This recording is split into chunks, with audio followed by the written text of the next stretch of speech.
ये कहानी है 1955 की ओडिशा के कंधामल के एक छोटे से गांव की, जहां एक आदमी की साइकिल अचानक बिना कंट्रोल के खुद भागने लगी। और उस रात जो सच सामने आया, उसे सुनकर आप भी कांप उठेंगे। अगर आप भी ऐसी सच्ची और डरावनी कहानियाँ देखना पसंद करते हो तो लाइक करो और सब्सक्राइब करो। उस समय दो दोस्त रोज सुबह अपनी साइकिल लेकर अलग अलग गांव में सामान बेचने जाते थे।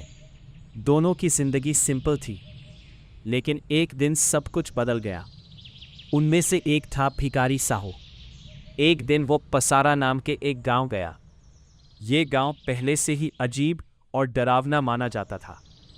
लोग कहते थे कि वहां पुराने समय से ही कुछ अनजानी ताकतें मौजूद हैं। दिन भर बेचने के बाद जब भिखारी साहू वापस लौट रहा था, तभी अचानक उसकी साइकिल बहुत तेज भागने लगी। उसने ब्रेक दबाया, बार बार दबाया, लेकिन साइकिल रुकने का नाम ही नहीं ले रही थी। उसका दोस्त पीछे से चिल्लाता रहा, लेकिन भिखारी रुक नहीं पाया, जैसे कोई उसे जोर से आगे की तरफ खींच रहा हो। वो सीधा अपने गांव पहुंच गया। लगभग 1 घंटे बाद उसका दोस्त भी वहां आया। उसने पूछा, आज इतनी जल्दी कैसे आ गए? भिखारी के चेहरे पर सिर्फ डर था। भिखारी साहू कहते हैं, उन्हें महसूस हो रहा था कि उनके पीछे कोई है, और सामने एक औरत जैसे किसी का हाथ उनकी साइकिल के हैंडल को पकड़कर आगे खींच रहा था। रात को जब भिखारी सोया, तो उनके सपने में गांव की देवी मां बराल देवी प्रकट हुई।